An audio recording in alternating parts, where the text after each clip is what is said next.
What's going on, everybody? I'm Johnny Brooke from Crafted Workshop. Welcome to episode number 47 of the Crafted Podcast. Podcast all about making stuff by hand, woodworking, metalworking, leather, electronics, and more. We put out new episodes every Thursday on iTunes, Stitcher, Google Play, pretty much everywhere podcasts are available. And we are also live streaming on Thursdays now, 10 a.m. Eastern time. So we switched it up a little bit just to kind of work better with our schedules. And I think hopefully it'll work better with some of your schedules as well, just being kind of during the day. You can just put it on in the background at work, that kind of thing. Or our international listeners will finally have a chance, so it's not in the middle of the night for them. So again, that's 10 a.m. Eastern time on Thursdays. You can live stream on our YouTube channel, just Crafted Podcast. Just go search it there and you will find it. Go ahead and get subscribed there and you'll get notified when we start new streams. Also, if you like the show, go ahead and give us a rating on iTunes. That is super, super helpful. We love getting good reviews from you guys, and that helps us kind of get in front of more listeners that way. So last, we are also on Patreon. We've added a $250 goal for a weekend show, and we're slowly creeping up on that. So that's patreon.com/craftedpodcast. We've got a bunch of support levels. We do a weekly after show. We're going to do some monthly hangouts if we get any patrons at that level. And our top patrons of the week are Make Build Modify, Master and None, and Deby Brooke. All right, let's go ahead and introduce the other co-hosts. We've got James Wright from Wood by Wright. What's going on, James? Oh, I am doing so good today. Thank you for having me. This is wonderful. Oh, jeez. Uh-oh. All right, and I've got Zack Herberholz from ZH Fabrications. What's going on, Zack? Hey. So James is going to be a different accent every episode now. Last time it was like the Kentucky auctioneer, and now it's an Indian person. And what's next? Irish or English? And there goes 1% of our listeners. Yeah, exactly. We've become offensive in 10 seconds. That's funny. That's funny. Well, awesome. Well, what you guys been up to? Zack, you want to kick us off this week? Yeah. Everything's kind of scattered. So I think last week we did this. I was in Chattanooga, which is a really cool city, by the way. But so got back in town. I think last Friday or Saturday, and all is well. There's just some minor damage to our house, which isn't really a big deal. Fortunately, the hurricane ended up dodging us. But back to work. See, what have I been doing? Been catching up on all of my orders. It's funny, as soon as I left town, I got like a ton of orders for t-shirts and key fobs and this and that. So they've kind of been stacking up. So I've just been playing catch up this week, getting ready to send out a huge box of orders today. That's on my to-do list. Put out that, I put that out this week. The forged coat rack video. So that's new. That was just a little fun one-day build. And have some other stuff in store. I don't know if you guys follow my Instagram or my Facebook or anything, but I have this kind of unique stool design that I've been working on. And I don't know exactly how I'm gonna build it yet, but plan for that in the future. So yeah, it's just been kind of a catch up week for me, but it's been good. Awesome. Yeah, that coat rack looked really cool, man. That turned out great. It was fun. It was nice to do a small project, like I've been saying, and I think probably on the podcast and some of my previous videos, that I really want to put out more content. And part of the reason I haven't been putting out a lot of content is just because my builds are usually they've been getting bigger and more intricate, and just takes a lot of time. But it was really nice to. Obviously, I love sponsored videos because it helps me pay my bills, which is difficult. But it was actually really nice just to do a no pressure build. It was just like, this is just a fun little one-day project, and I don't have to think it out too much. And there's no pressure. If it turns out as garbage, then But yep. So it was actually really refreshing. It was nice. Yeah, those little wins are really nice when you're kind of in the midst of huge projects, because I'm kind of in the same boat. I mostly do bigger stuff, and it's nice to have the kind of smaller things in between, like the little end table I just built this week, and you know, things that only take like 2 days to build, instead of like 8. Or it's just really stress free. Yes, totally. So it was nice, and I got to do some new stuff. I mean, I'm not. I wouldn't even venture to say that I'm an intermediate blacksmith. I still feel like I have so much to learn when it comes to that. I've read a lot and I have a lot of knowledge, but I don't have the skill to reinforce that knowledge yet. But it was fun. I got to do some new things. I got to work with some brass to peen over the Yeah, that was cool.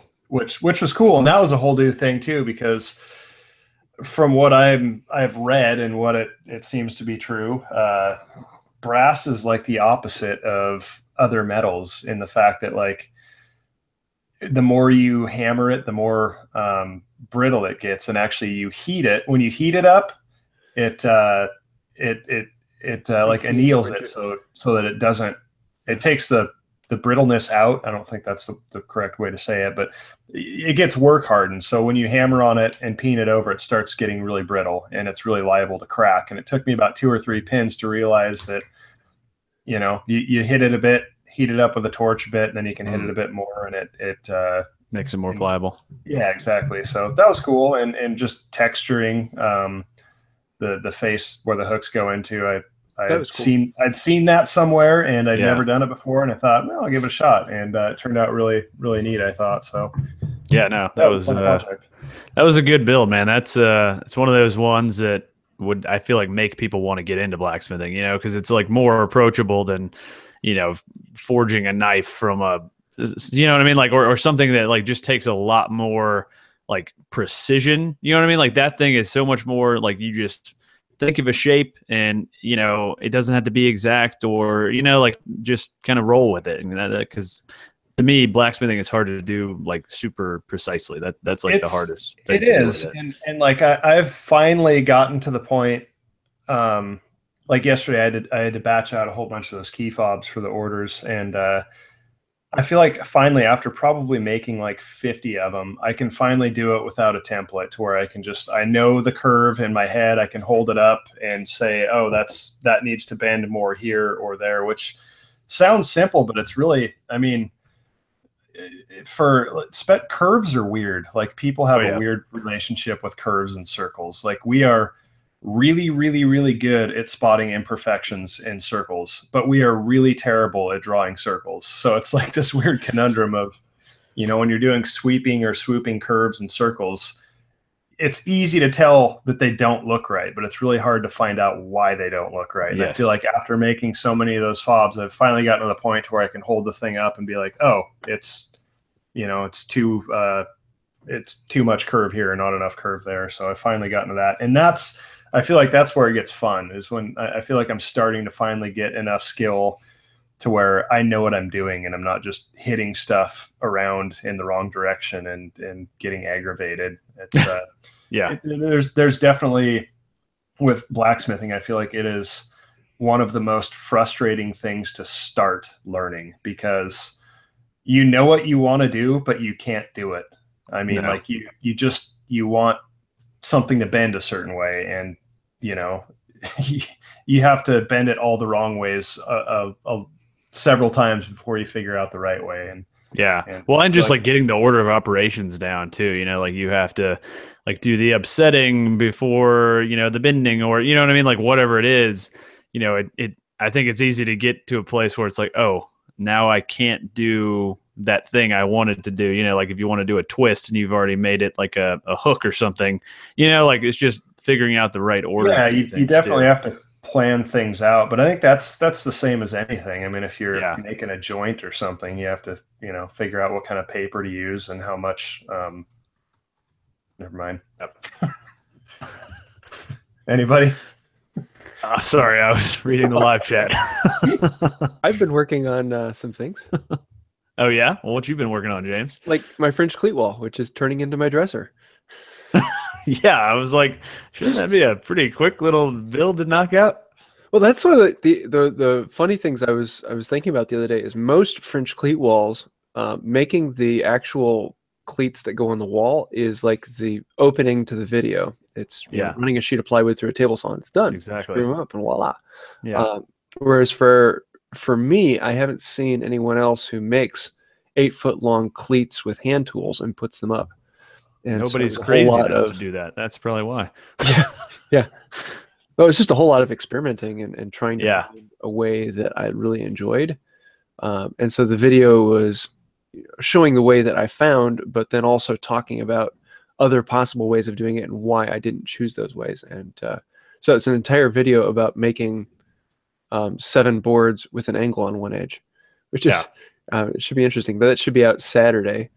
Nice. And, I'm looking forward to that one. So that should be it's a simple project that I intentionally made complicated. Yeah, that'll be a fun one to watch, not a fun one to replicate. That'll be that's But cool, now that I man. have those up, I can actually start working on all the tool storage that goes on the wall. So I'm in the middle of designing the sawtill. So hopefully I'll be building that in the next few days and putting that video out as well. So Nice, I'm man. going to be doing the sawtill, the plane till, and then I'm going to take a stop on the tool wall and build a lathe Yeah. because Man. I have Christmas projects coming up, Yeah. and a lathe is just the Oh, that's easiest way to perfect. make those. Yeah, no, your set is starting to look really legit over there, man. It's I'm excited to see that tool all come together because it's already looking really cool with the background and everything. And your last couple of videos with the whole new background have been really nice. So, and the new bench. So it's that's I'm cool, looking man. forward to seeing the entire wall covered in tools, and Yeah, then being able to put a shallow depth of field on it and kind of blurring them all out slightly. I think that'll make all the videos pop. totally. That'll be really sweet. What else you working on? That's about it right now. Okay. I was intending the French cleat wall to be like a one-day build, and it ended up taking me almost 7 days worth of work to complete. Wow, man. But most of that was just experimenting and playing with things Yeah. and trying out new styles. Yeah, And nice. in actual work, it was less than 1 day. So Yeah. Cool. Well, I've been working on a few things. I put out the concrete and steel little end table this week, and really happy with the way that came out. First time ever working with concrete, and so it's definitely a little bit intimidating, but honestly, it was a lot easier than I think I thought it was going to be. You know, the hardest thing I had trouble with was just smoothing out the dang silicone in the corners to try to get a nice even bevel, and so I saw some cool tips and tricks that people left in the comments on my video. So this guy, Modustrial Maker, has been doing some really cool concrete stuff with this GFRC, which is like a much different type of concrete than what you'd buy just, you know, in the 80-pound sacks at the home center, but it's much smoother and you can get it cool colors and that kind of stuff. Anyway, he uses a little like cake fondant tool. So it's like a little metal ball on the end, and he'll put the silicone down and then run the fondant tool across it, and it'll squeeze out all the excess to both sides. And before he puts down the silicone, he'll put down paste wax, and then he can just peel up the little excess pieces. Doesn't have to use the caulk tool and try to get it all perfectly smooth. So definitely going to try that out next time. He also uses black silicone rather than clear because it's impossible to see the clear silicone on white melamine. So lots of good tips. Excited to kind of do another concrete project. You know, this was really just kind of like a shakeout build, if you will. You know, it was like I was thinking of doing an outdoor dining table, but I'm like, I've never worked with concrete. Probably not a good idea to start with like a 6 foot long, 3 foot wide tabletop. That might be a little bit ambitious. So, yeah, that was a good one. I've been working on this kind of modern bar height dining table, and then a couple of matching benches to go with that. It's a client build using a ridiculous amount of walnut. I've gone through almost my entire stash. It's kind of nuts. I think I have 2 boards left from that whole pile that you guys saw last time you were here. So Wow. it's this table is like 120 board feet or something like that. So it is a heck of a lot of walnut. The table and the benches. So it's all ripped into strips and turned on edge, and so it's kind of like a butcher block top kind of style. Of walnut? Yeah, walnut. Yeah, because so a lot of this stuff has like anger a lot of snooty woodworkers. So you know, this is not lumber, like high-end lumber store walnut. This is Craigslist walnut. So there's a ton of sapwood. There's a ton of knots. You know, it's air dried, so the sapwood really stands out. Which I kind of like the look of. Yeah, and I agree. I've always wanted to But work with hickory. I know it's a pain in the butt to work with, but like you see the high contrast hickory, yeah, like it's super cool looking. But here in yeah. Florida, we don't get that. Yeah. So, I mean, my biggest issue is this lumber wasn't really sorted in any way. Like a guy just sawed up a bunch of trees and put them in a pile, and I went and bought that pile. So, there's all kinds of crazy amounts of curvature and that kind of stuff that, and lots of tension that was in the board. So, there would have been no way to properly flatten this stuff for regular like panel use anyway for a lot of it. So, I figured, you know what, I'm just going to use this stuff up. Obviously, the client's paying for the material anyway. So, I figured I'd use it up, and I think it'll still be a cool look because it'll just kind of have this kind of striped effect, and I can arrange the sapwood in a way that I think it'll be really cool looking. So we'll see how that turns out. It should be a fun one, but that'll probably be at least another week and a half before that video's out because I still have a lot left on that one. I was at Festool Connect this weekend, which was a lot of fun. Got to meet a lot of people there, tons of other kind of Instagram people and a few YouTube people and that kind of thing. So it was a lot of fun. I was on a social media panel there. We did like a 45-minute long talk with myself and Jeff Mack Designs and Kiefer from Toolaholic, and then Toolpig, Paul from Toolpig. We just talked 45 minutes in front of like the audience there, kind of answering questions about social media and how it's changed our businesses and how we've learned from it and that kind of stuff. So that was a really fun trip. Did you get me a domino like I asked for? I didn't. I did not. I didn't. It's more of a consumer event, really. It's basically like a fan appreciation day for Festool. So you get all the real Festool like junkies coming out there, and it's pretty cool. It was a lot of fun. They have like obviously Festool is a German company, so they've got a little beer garden set up, and all the food is German themed, and so it was a good time. So that was a lot of fun. But yeah, that's about all I've been working on. It's been crazy week for sure. I've finally gotten some shop time though, so that's been good. So yeah, I guess let's go ahead and move into our show topic, and that is probably going to be an easy one for us to answer. And it's basically, how has making things changed our lives? And I think for all three of us, it's changed our lives drastically. So who wants to kind of kick us off? James? Yeah. Well, let me change that to the hand tool side for me, particularly at the moment, because my life changed my making. Yeah.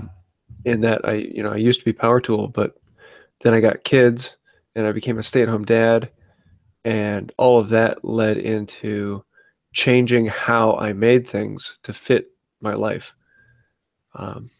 Which I don't know, does that seem interesting to you guys? Yeah, no, I think so. I mean, well, because that's a very different approach. I think it's not, Zach and I really are trying to make a living producing furniture, and you're kind of going the total opposite. You're trying to make a living by essentially like really embracing this much more, old school method of woodworking, even though it might be slower or whatever. So I think that's a cool difference for sure. Yeah. Well, and a lot of, my life has changed the way I do woodworking, but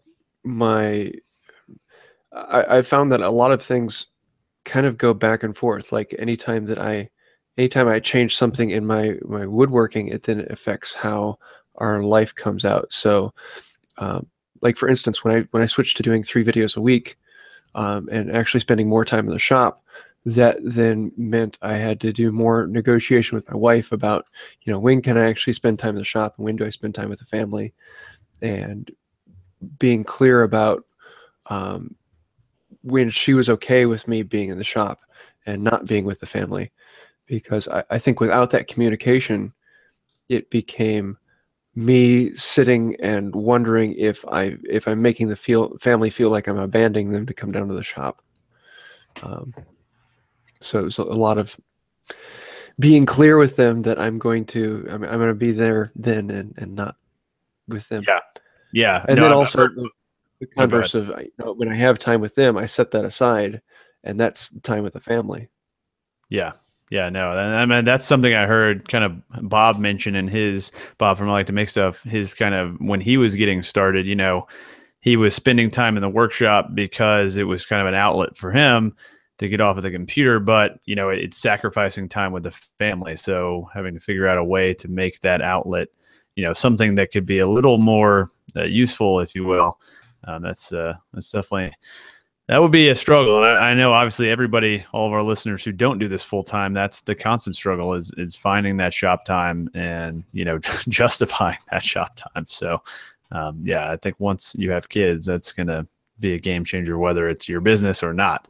So, yeah, that's interesting. That's interesting.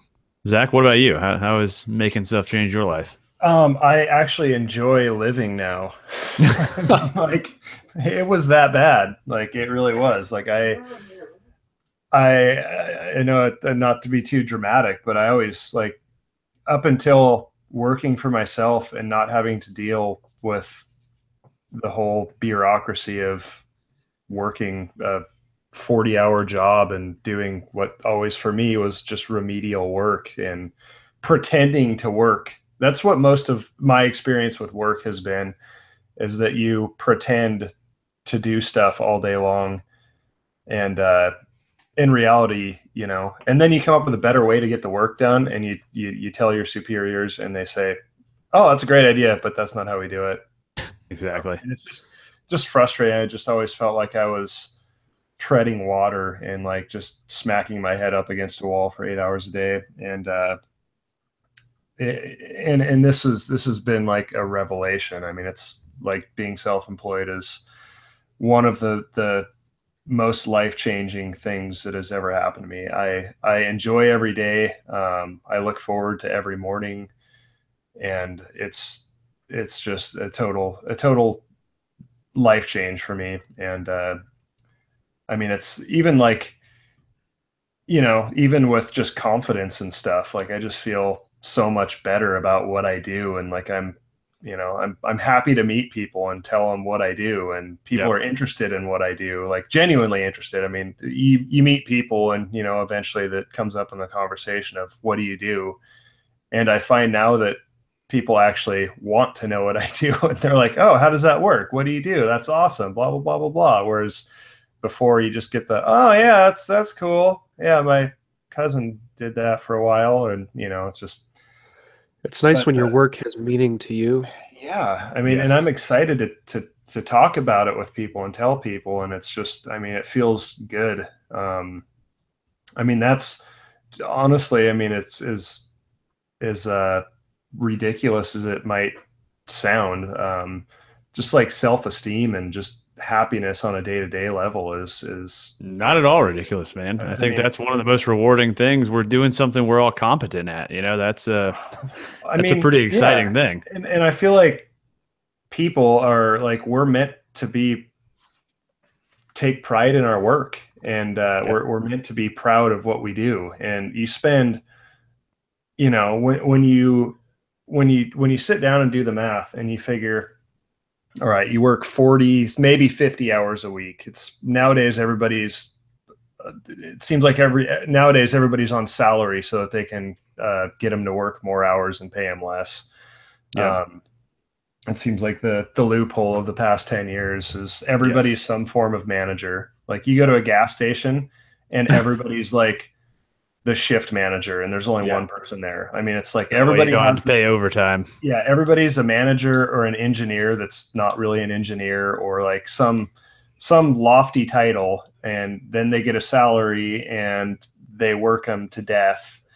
And when you do the math, if you're you have to wake up, do your morning thing, drive to work, you get an hour lunch, then you have to drive home. You're spending minimum of, and just because even if you're only working 8 hours a day, you have an hour lunch, there's 9 hours, figure an hour commuting, there's 10 hours. You're getting pretty close to, by the time you add everything up, you're almost half of a day, you know? and at least 10 hours a day that you're doing something. That's almost half of your life, and 8 hours is sleeping. So if you're lucky, you get 4 or 5. If you're really lucky, you get 6 hours to do what you want to do every day. That is a quarter of your day. That's actually, and that's all housework. Yeah, and that's like laundry and paying the bills, and God forbid you have children. I don't know how that works, but I would imagine it's really stressful.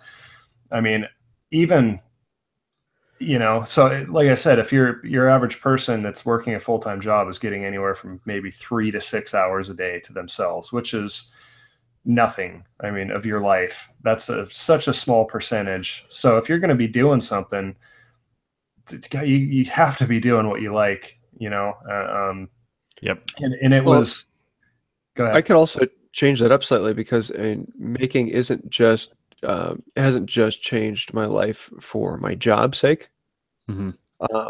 Making has changed the way I view things, because I look at things from the point of view of, I don't like that, but I could make it better, or I don't want to spend that, so I'm going to go and make it. That's my outlook on the things around me has changed, as opposed to just buying things for the sake of I'm looking for exactly what I want, so I'm not going to buy anything until I find exactly what I want, or that's doesn't work for me. I'm going to throw it out and get something new. Yep. Yeah. No, it does totally change. I mean, every time you walk into a store or, go to a museum or whatever, I mean, I think it makes a lot of those things more interesting. I think even at restaurants and stuff, I'm always looking underneath tables and, the bottom of chairs, and it's kind of ridiculous how it totally changes who you are as a person. And I mean, for me, I'm just completely obsessed with it. So I'm pretty sure my wife is probably sick to death of hearing about woodworking and making stuff and all this stuff, but I just can't get enough of it. It's truly something that, has changed the way I look at things. Yeah, it's different because it's like it's a career and a hobby. It still feels like a hobby to me. It still feels totally like something that, like, I couldn't wait to get back in the shop and like get stuff done. It doesn't feel like going to work. And I know that's like a cliche thing that people tell you, like, find something you love and never work a day in your life. But I mean, it's as much as I hate that cliche, it's true. And for me, I don't think I could be completely happy. I've had like 2 or 3 bosses that were really awesome, and they're almost like fathers to me. But I've also had like 20 jobs, so that's not a very high percentage of good environments. And I don't ever think that I could be completely happy on somebody else's schedule. And it's all you. I mean, it's all of your success. There's no excuses. You can't blame anybody else, but you actually get to act on your ideas, which I think, to me, that's, I think people are creative, whether or not you make stuff or whether or not you think you're creative. I think that people have ideas, and if you're not allowed to express those ideas, then I think you end up miserable. And I feel like that's what most jobs do, is you get paid to keep your ideas to yourself and just look busy. Yeah. And so, I mean, the other thing is, the more you work, generally speaking, the more money you're going to make, and it's all for you. So like, that's a huge motivator for me to work my butt off, is that I know I can just continue to grow and continue to build my business. And, whereas my last job, it was like, I'd maybe get a raise occasionally, but we didn't have like structured performance reviews in my department, and we didn't have structured like raises and that kind of stuff. So it was never like, why would I work harder? Like, why would I do anything, like really bust there's no incentive doing stuff. Yeah. So now it's like, okay, I can work 6 days a week, and every night I'm on my phone doing stuff while I'm laying in bed, responding to comments and stuff. And I see the benefit of all that in my bank account, so that is an awesome driver for me, an awesome motivator for me. So, not just because I want to be rich or whatever, just because I want to be comfortable and doing something I enjoy doing while still being able to, make a living and live the life I want to live. You get to decide, like, what do you value? You get to make that choice every turn of the way of like, well, what do I value right now? Do I value time or do I value money? And being able to make that decision for yourself while not being held to a schedule is really, Exactly. And I find that, I like working, so it's not really much of a decision. But if I need to, we just left and went to Chattanooga for a week. Like I never would have been able to do that. And we had a great time up there, and we couldn't have done that had I had a job and working for somebody else. Yeah. But I could still get work done there. And it was just, it just, I mean, I guess I can't help but bad mouthing all of my previous jobs, but I mean, I feel like I'm like out of prison.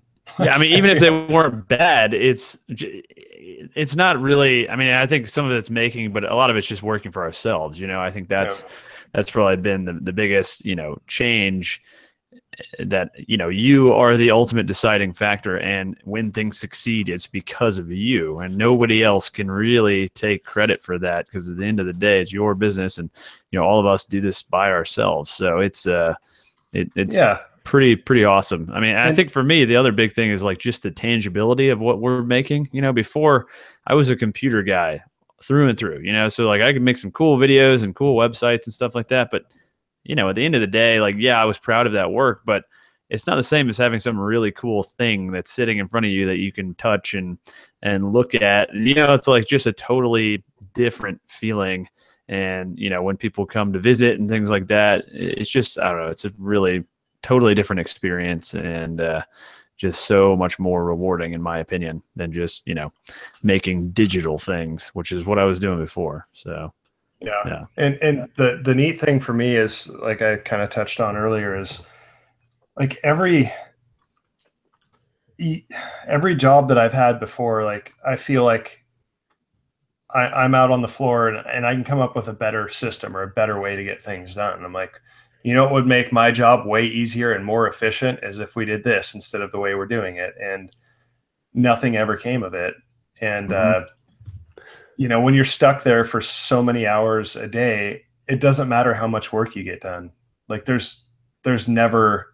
can never catch up. There's always, especially in some retail, for example, like there's nothing to do. Well, you should be Windexing that counter that you just Windexed 40 minutes ago, or you should be restocking the shelf, or things that don't really, it's like default. It's like managers typically are just like, well, I know that you have to look busy, so do these things that you did. I don't care if they don't need to be done. Just don't enjoy your time here. That's all I want for you. Well, that kind of goes back to the maker mindset of looking at the world of how can I change it to be better, as opposed to how can I fit into it. Exactly. Yeah. And like, it's constant improvement, it's that whole Kaizen mentality. And I think that's it's a really good way to look at all aspects of your life, like try to constantly improve. Because I mean, honestly, we're never doing anything as good as we could be. We could do literally everything we do better. So, just trying to improve that, not just doing it the way you've done it because you've always done it, and that's the protocol and that's the normal procedure.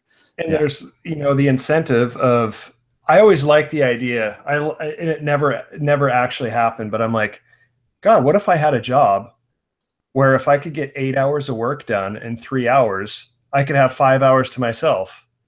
Like, what if I work really hard and come up with a better system or a more efficient way to get this work done? Then can I have some freedom? Can I have you ever read The 4 Hour Work Week?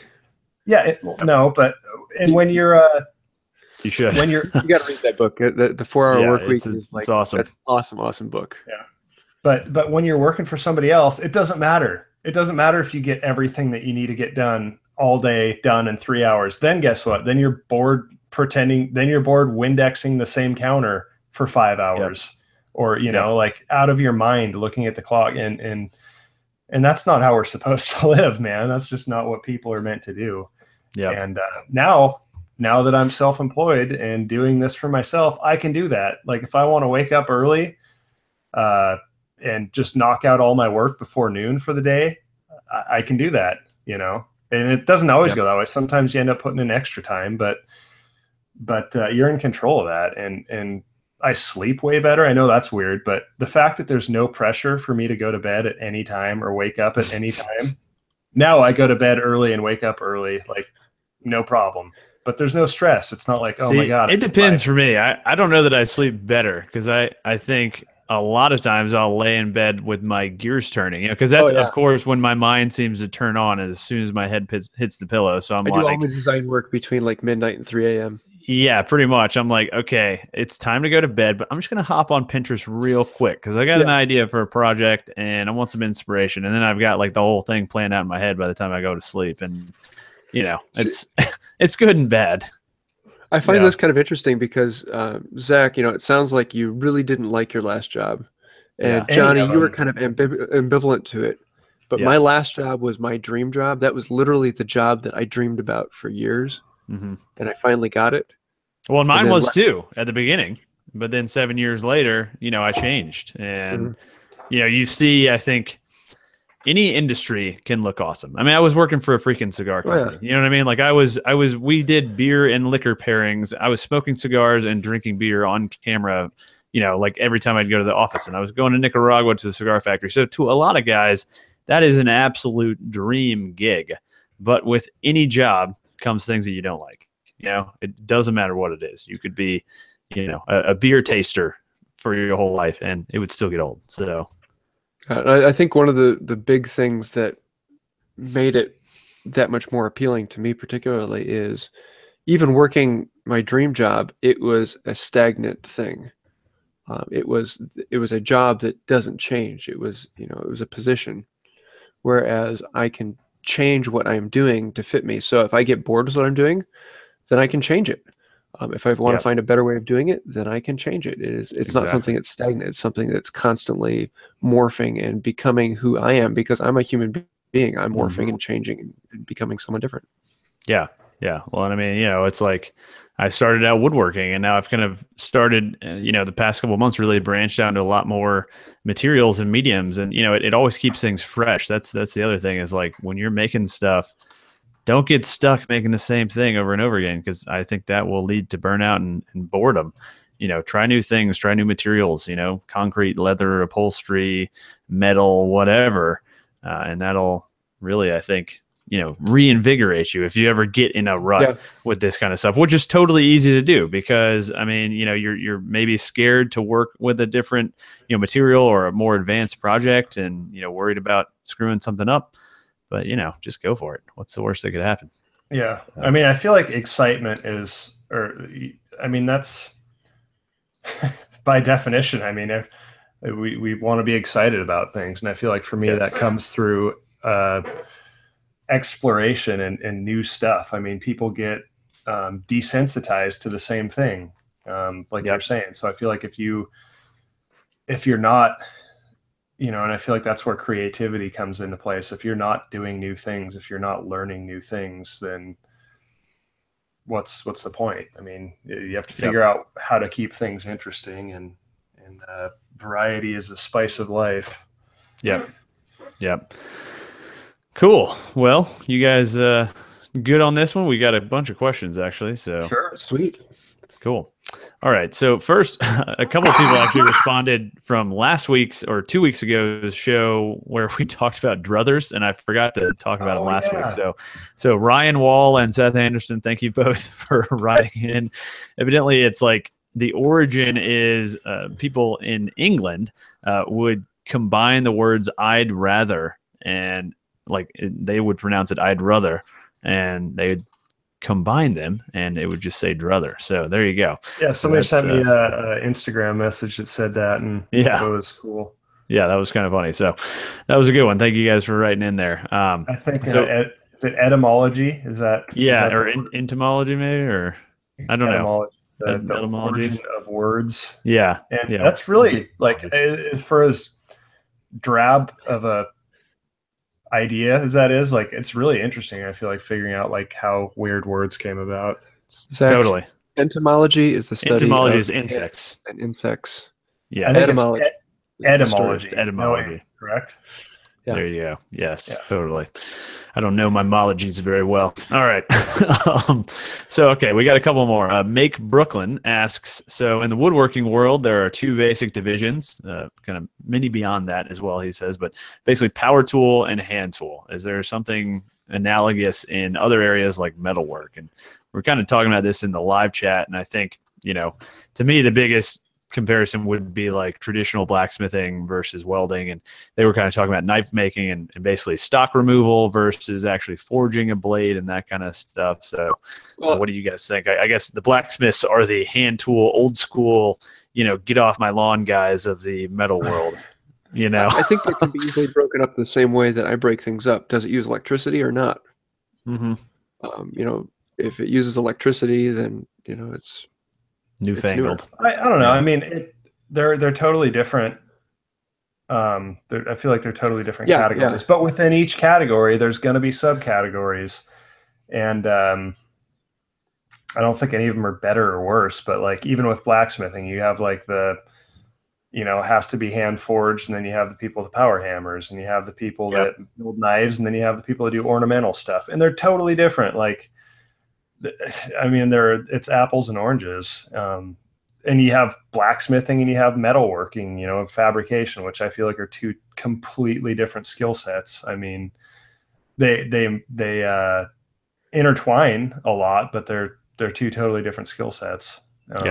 So I don't know. I mean, well, in blacksmithing, you literally need a bunch of coal and some fire, basically, and a way to keep it stoked. So, some sort of bellows or something. And that's as old school as it gets. There was no welding before there was electricity except for forge welding. So, if you that is the hand tool, I think, analogy in the metal world is blacksmithing. And without a power hammer, without a hydraulic press, without all the things that speed things up, shaping a hunk of metal with your arm and a hammer. So cool. We've got another couple. Keith Johnson. What's going on, Keith? Hey, Keith. So he has a question. Have we ever given a discount on a commission project for being late on delivery per the original schedule? He's talking weeks and months late. So I know he was that late because of things that were kind of out of his control, but I've been lucky enough not to have that kind of thing happen. So I've never had to run into that. What about you guys? Yeah, I've never had that issue, but I don't give hard dates. Like no matter how much, like two things I have learned never to do is to quote a price before. I will never quote a price without having figured out my materials. Like I won't even guess. Oh no. Like I'll say, you know what, I really, they'll be like, well, just give me a ballpark. Like I like, no, I don't want to shoot myself in the foot, and I have before. So like two things I've learned is always write down and figure out all your materials and your labor before giving even a ballpark. And two, as far as timelines, like say, I think I should be able to get it done, but by this date, but I will never guarantee a date. I will say should and 90% sure, but I will never say absolutely, because I mean, you just can't predict things. Like we had to evacuate our state for a week because of a hurricane. So fortunately I haven't had that issue. And I feel like it's one of the mottos that I'm sure everybody's heard a ton of times is under promise and over deliver. Exactly. Like if you say I'll have it tomorrow and you get it done in 2 days, people are going to be pissed off. Whereas if you say, I should be able to have it done in a month and you give it to them in 2 days, they're going to be ecstatic. So totally.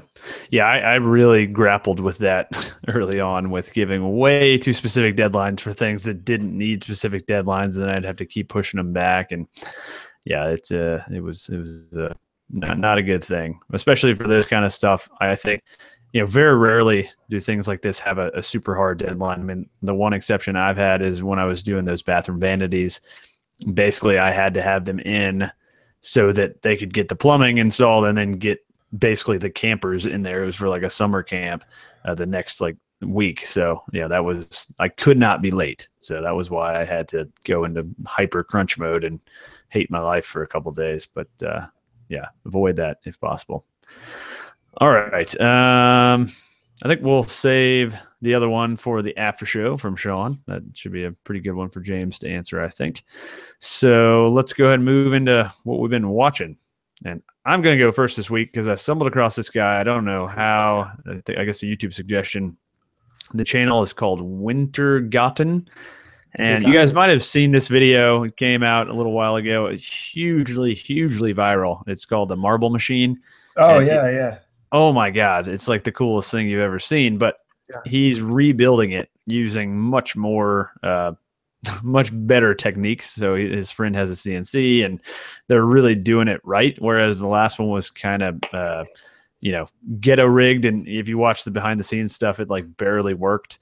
And, so now he's like trying to tour and stuff like that and use this machine. So it needs to be much more reliable. But anyway, kind of going through the process of building all the parts and, the engineering behind it is amazing. And if you guys haven't seen it, it's basically this giant plywood contraption that lifts up marbles, and you're using a big hand crank to kind of run the machine. And then these marbles drop onto, he has like a xylophone and a bass guitar and then a snare and a bass drum. And basically the marbles are what are playing these things. It is absolutely amazing. Definitely check it out. So I love his Monday videos too, because he has there's a museum, the Spielkopf Museum, that has all of these mechanical instruments. Yeah. So he's going through them one by one and showing how they work and what they do, and they're just absolutely fascinating instruments. Yeah, no, he's not German. He's Netherlands. Yeah. Oh, yeah, exactly. Yeah, one of the Scandinavian countries. So definitely check him out. Just amazing. I mean, and go back and watch that original Marble Machine video, because even the song is really good. So it's just like everything about it is awesome. So that's my pick. James? Oh yeah, it's my turn. Hey, I can talk. Blackbeard Projects. He does a lot of really interesting videos, but he did this one with mosaic pins recently that I thought was just absolutely ingenious. So he took a brass tube, for putting pins through knife handles to hold the wooden plates on. He took a brass tube and then filled it with brass rods, and then filled the gap in between the brass rods with the colored epoxy. And it was absolutely gorgeous. Just one of those things of, why didn't I think of that? Yeah. Really, really cool. But he does a lot of other things that are just kind of interesting to watch, and some really great inspiration there. Nice. Yeah, I'll check that out. Those pins, that style of, I think they call it mosaic pins, are really, really cool. They can add so much to, even if it's like a very simple knife with simple scales, just like a solid wood or something, not some crazy, stabilized resin thing. Just that little subtle detail of those kind of cool looking pins can add a lot versus just a standard, brass rod or whatever. So that's cool. Zach, how about you? So I've only seen, I think, 2 videos of this guy. 6061.com that's not the website, but that's his YouTube channel name. Really cool stuff. I mean, obviously, that's in reference to aluminum, but he just does really cool stuff. He only has a handful of videos, and his TIG welds are incredible. And let's see, what were the ones that I watched here? He made a potato cannon that he welded together that was pretty awesome. Nice. And actually, the one that got me was he made his own flask with aluminum, and just the process was really cool. Really simple, and it was neat. I like the way he works, and he has some really cool gadgets. So yeah, I thought that was on neat. that note. Have you watched This Old Tony yet? I actually did watch. Okay. I have them on my other computer. I watched a few of them, and I don't know if it's a bad habit, but usually when I find a channel, I go to like their first videos thinking that we'll get hooked and watch them all the way through. I watched some of his first videos. His espresso thing, if you like that kind of aluminum fabrication, he made, like those espresso, little stovetop espresso makers. Yeah. He did I the saw that whole one. I thing. haven't clicked on it, but yeah, it is awesome. I watched. He did one on springs. That one was actually really funny. Yep. He's awesome, man. I feel like because his first videos are like from 5 years ago, and I think he's not a good. Some of the newer ones I'm sure he's matured a lot, but I've watched 2 from like a couple of years ago, and they're actually pretty good. So I still have them up on my other computer. So when I get the chance, I plan on watching some more stuff. But yeah, cool. Well, let's close it off with the tools of the week. We'll go first. Zach, you got one? I do. Mine is just the simple Swanson Speed Square. Nice. There's a lot of speed squares out there, and I don't think it has to be a Swanson, but get yourself one that's not plastic. And I mean, I use those things all the time, especially if you're doing any welding at all. But I mean, it's just handy. There's a lot that you can do with them. And Justin from Make Build Modify did a really good video on all of the uses for speed squares. So yes, that was an awesome video. Yeah, you can do a lot. They're a lot more useful than you would think. So check that one out. Yep. James, how about you? I am going with the Humble Brace, what most people call a hand drill. It's a line with an offset crank, and the more I use it, the more I love it, and I'll grab that before I even grab my hand drill for regular construction around the house. Even for like driving in 3-inch screws, it is actually really easy and enjoyable. I don't know. I'm kind of liking it. I'm weird. Nice. Yes, you are. So mine is not really a woodworking tool. It's the new motorized slider I got, man. I think that single-handedly has upped my production value like an immense amount. And I know I've John Malecki got one after he went to the next up thing. And I totally gave him crap about it because I'm like, dude, I can't believe you spent all that money on that thing that, like production value on YouTube is so overrated. But I totally am, eating crow because, man, that thing is awesome. It's really added quite a bit. And, just adding a little bit more of a dynamic feel to a lot of my shots, and especially the sped up shots, it just makes them a lot more interesting to watch. Especially when you have a good bokeh behind the item you're moving around. Totally. I have seen some videos out there where people get sliders and they just go nuts with them. And I feel seasick after watching them. Yes, I'm trying not to be that guy who's like every shot is a slider shot. So, sprinkle a few in here and there. Yeah. So that's kind of my goal, because I agree, especially it's a slider when you get a slider and when you get a gimbal, and all of a sudden everything is like, smooth walking in towards the person, or like, going up and down. Like everything is a gimbal shot. I'm like, okay, we don't need that many gimbal shots. It's like this could be a tripod shot. So, yeah, it's easy to fall into that trap though, for sure. So cool. Well, I think that's going to do it. Thanks to everyone for listening. It seems like we had a really active live chat, so I don't think we were expecting that since we moved the time, but that is awesome. Thank you guys for hopping on.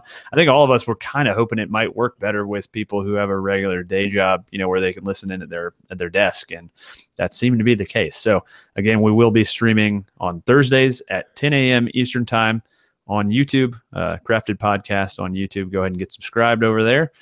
And we are on Patreon. If you guys want to support the show a little further, that's a great way to support us. And hoping to hit that $250 goal soon. I definitely want to start adding some weekend shows and maybe do some one-on-one interviews and that kind of stuff.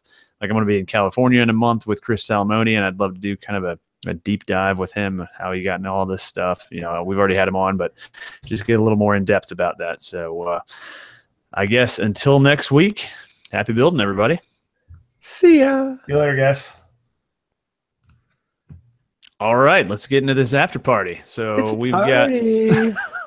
I need to know to expect that. You do that like every time, and I always forget and just keep talking. I always try to interject at the most inopportune time. You do.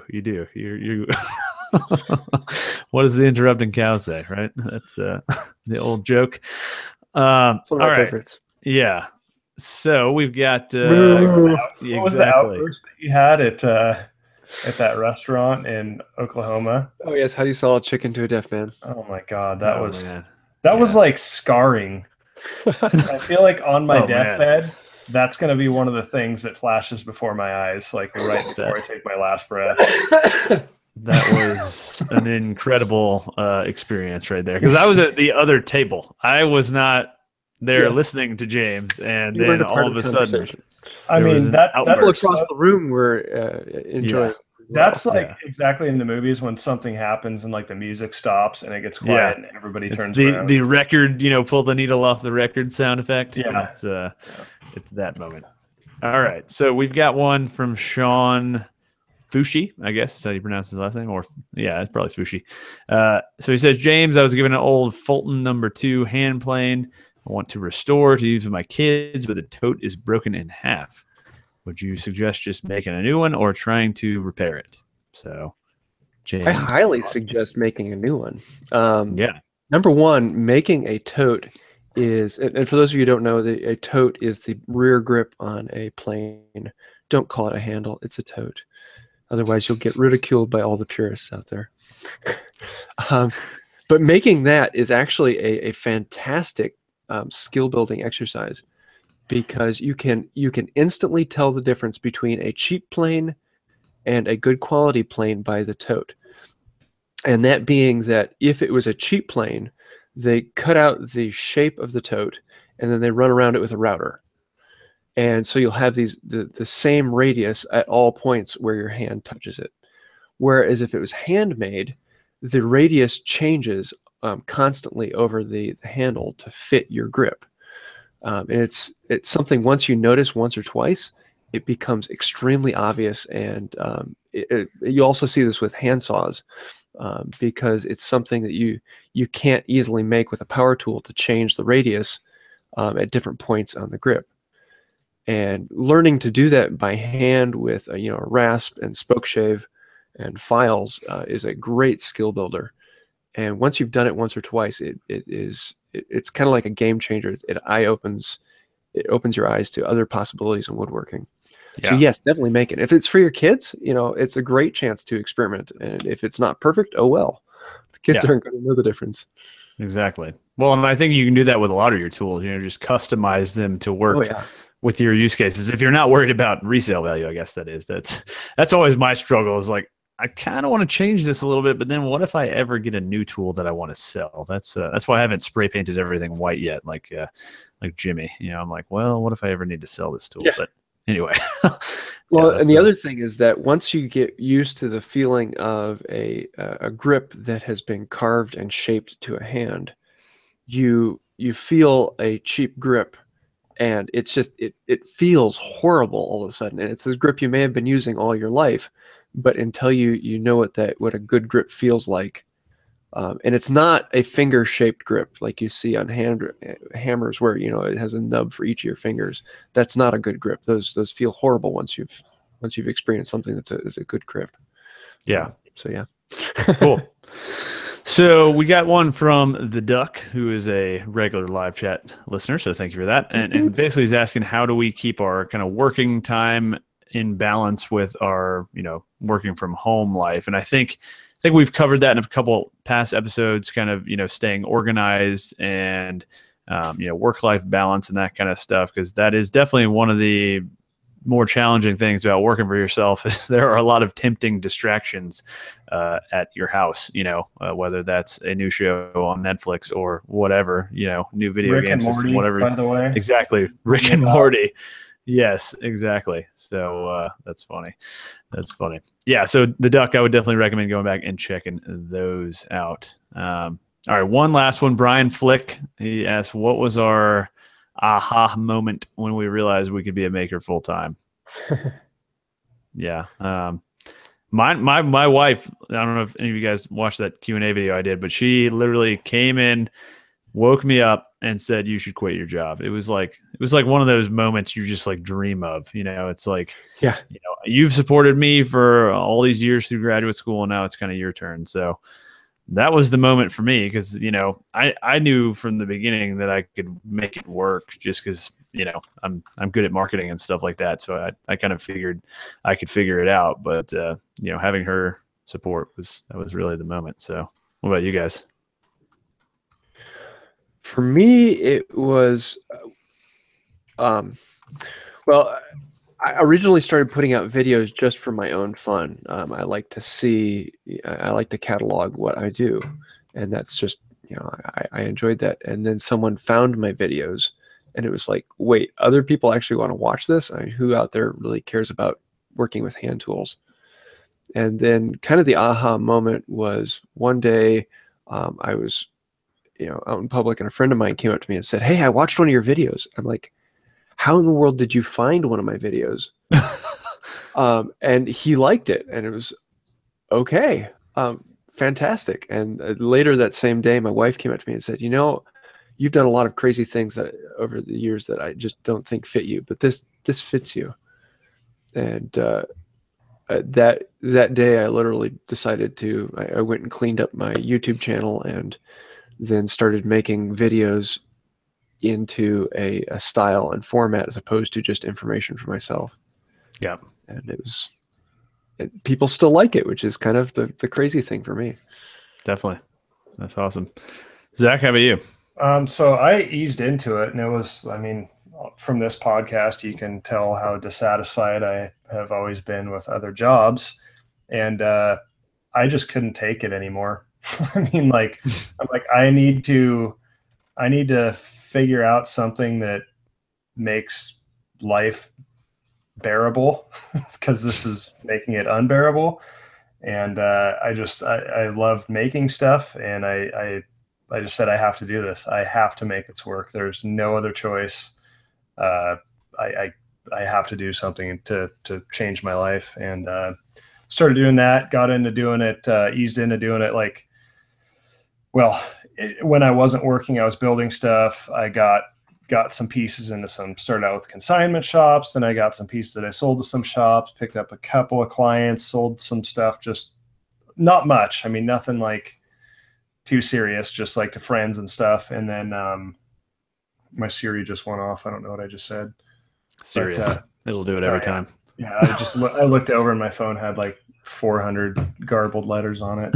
But so yeah, I started doing that, and then I'm like, you know what? I think I can still scrape by. Worst case scenario, I can scrape by if I go down to part-time. So I think I cut down to like 30 or 20 hours a week or something like that, and filled that other gap with the stuff that I was making. And then it started growing, and I'm like, well, I think I'm to the point now to where I should be able to make just as much money, or maybe a little bit less.